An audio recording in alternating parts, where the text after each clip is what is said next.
Hello, everyone. Today, I have an amazing story for you. It's not just for your listening practice, but also to inspire you. The story is called Nothing is Free, and it will show you that hard work and determination can change lives. There was a young man named Leo, 20 years old, living in a small, quiet town surrounded by mountains. Leo had big dreams. He wanted to own a chain of restaurants and become a successful entrepreneur. But life wasn't easy for him. Leo's family was struggling financially. His father, Mark, was a mechanic, and his mother, Claire, cleaned houses to make ends meet. Leo's younger sister, Sophie, was just 10 and looked up to him as her hero. One cold evening, Leo sat outside his small house, staring at the stars. He whispered to himself, "I want to give my family a better life. But how do I start when we barely have enough to survive?" The next day, Leo shared his dreams with his father.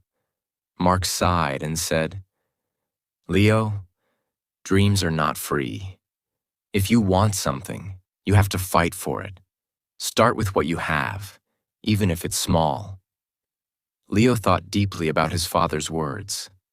Then, an idea struck him. He noticed that in his town, people loved fresh bread but had to travel to a bakery far away. He decided to start selling fresh bread locally. But there was a problem. Leo had no money to buy the bread. He decided to take a chance and approach the bakery's owner, Mr. Anderson. Leo walked miles to meet Mr. Anderson, a grumpy old man who rarely trusted anyone. With confidence, Leo said, "Mr. Anderson, I want to sell your bread in my town, but I don't have money to buy it up front. Can you trust me for 1 week? I will sell the bread, return your money, and keep a small profit." Mr. Anderson raised an eyebrow. "And why should I trust you, young man?" he asked. Leo replied firmly, "Because I am determined, and I will work hard to prove myself." After a long pause, Mr. Anderson said, "All right, I'll give you bread for 1 week. If you fail to pay me back, don't bother coming here again." Leo was thrilled. Early the next morning, he carried the bread back to his town and set up a small stand near the park. He greeted every passerby with energy and a smile, saying, "Fresh bread, warm and delicious." At first, people were hesitant. They didn't know if the bread was good. But Leo offered free samples and soon had his first customer. By the end of the day, he had sold all the bread and made a small profit. That evening, he returned to Mr. Anderson and paid him back. The old man nodded and said, "You kept your word. Come back tomorrow." From then on, Leo worked tirelessly. He woke up at 4 a.m., walked to the bakery, carried bread to his town, and sold it with passion. After 2 months, he had saved enough money to buy a small cart, making it easier to transport more bread. One day, a customer suggested, "Leo, why don't you bake your own bread? You're good at selling, but if you bake, you'll make more profit." This idea excited Leo, but it also scared him. He had never baked anything in his life. This was the moment where Leo realized, nothing is free. Not success, not knowledge, not growth. If I want to succeed, I must take risks and learn. Leo couldn't stop thinking about the idea of baking his own bread. If he could bake, he wouldn't have to rely on Mr. Anderson, and his profit would grow. But there was one big problem. He didn't know how to bake. Leo decided to ask Mr. Anderson for help. The next morning, after delivering his payment, Leo said, "Mr. Anderson, can you teach me how to bake?" The old man frowned. "Why should I teach you? If you bake, you won't buy from me anymore. That's bad for my business." Leo looked at him and said, "You're right, but I won't forget the man who gave me my first chance. If I succeed, I'll make sure to help your bakery too." Mr. Anderson thought for a moment, then said, "Fine. But baking isn't easy. It takes time, patience, and hard work.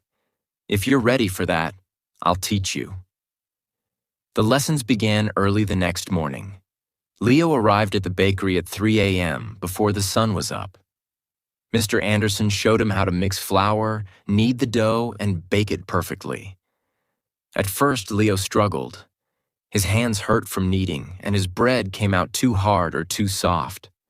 One day, after ruining another batch of bread, Leo sat down, feeling defeated.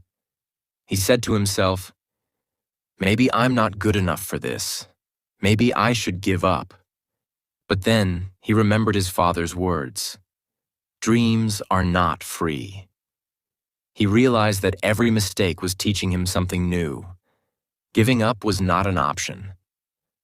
The next day, Leo went back to the bakery with even more determination. He practiced every single step carefully.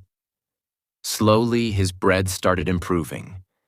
After 2 weeks, Mr. Anderson handed him a loaf and said, "This is perfect, Leo.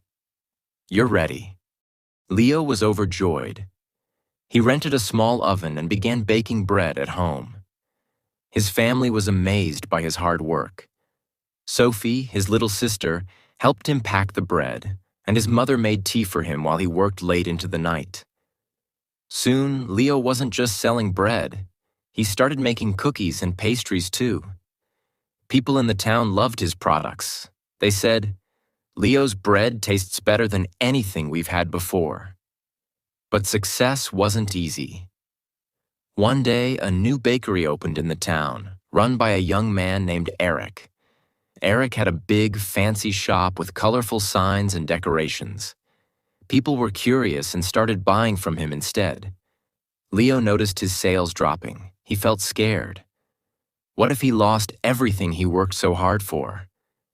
But instead of panicking, Leo decided to improve. He listened to his customers and asked, "What do you like about Eric's bakery? What can I do better?" Some said, "Eric's shop looks clean and pretty."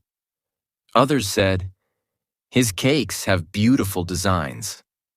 Leo realized he needed to grow, not just as a baker, but as a businessman. Using his savings, Leo painted his cart, added bright decorations, and started offering free samples of his new pastries. He even learned how to decorate cakes by watching videos in the library. Slowly, customers returned to him. One evening, an elderly woman came to Leo and said, "I've seen many young men give up when times get hard, but you didn't. That's why we trust you." Her words filled Leo with pride. Months passed, and Leo's business grew. He saved enough money to rent a small shop. It wasn't as big as Eric's, but it was warm and welcoming. He named it Leo's Fresh Bakes. Every morning he woke up before sunrise, baked fresh bread, and opened his shop with a smile. His parents and sister helped him. Sophie, now 11, loved talking to customers, and Claire managed the accounts. But Leo knew this wasn't the end of his journey. He wanted to reach more people, make his family proud, and prove to himself that anything is possible with hard work. Leo's bakery, Leo's Fresh Bakes, was becoming the heart of the town. People loved his fresh bread, cakes, and pastries. Business was growing, and his family was proud of him. But life wasn't done testing Leo. One stormy night, as Leo was closing his shop, he noticed smoke coming from the bakery. He rushed inside and saw that a small fire had started near the oven. He quickly grabbed water and managed to stop the flames, but much of his equipment was damaged. The next morning, when the townspeople heard about the fire, they came to check on him. Some said, "Oh no, what will Leo do now?" Others whispered, "Maybe this is the end for him." Leo felt heartbroken but not defeated. He stood outside his bakery and said, "This is just a challenge. I've faced struggles before, and I will face this too. I won't give up." He took a deep breath and began making a plan. He calculated how much money he had saved and realized it wasn't enough to replace all the equipment. For a moment, fear crept in. But Leo remembered his journey, how he started with nothing but a dream and hard work. Instead of sitting and worrying, Leo asked for help. He approached Mr. Anderson, who had retired, and said, "Sir, I need advice. What would you do if you were me?" Mr. Anderson smiled and said, "Leo, you already know the answer. You've taught yourself that nothing is free. Work harder, believe in yourself, and people will believe in you too." Inspired, Leo decided to rebuild. He didn't wait for someone to rescue him. He started baking at home again with the little equipment he had left. He told his customers, "I won't let you down. I'll keep serving you, even if it's just a small amount for now." The townspeople admired his courage. Many of them started helping him. Some donated ingredients, others gave small amounts of money, and a few offered their time to help him clean and repair the bakery. Leo realized something important. When you work hard and never give up, people notice.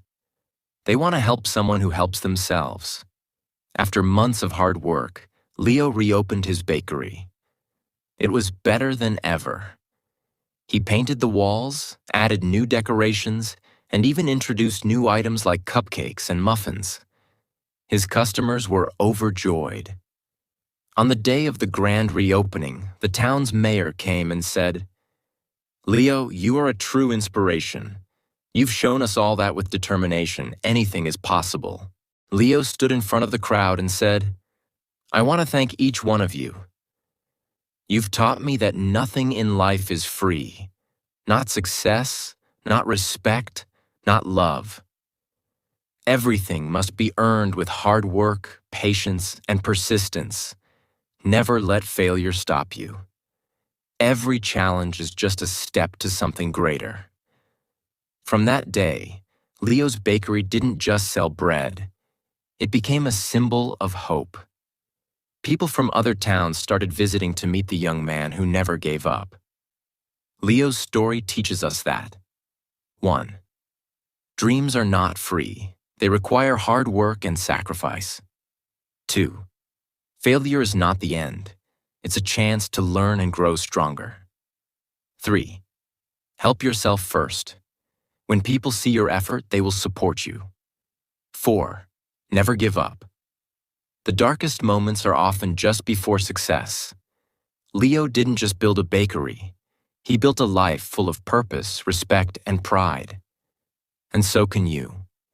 Whatever your dream is, don't stop chasing it. Remember,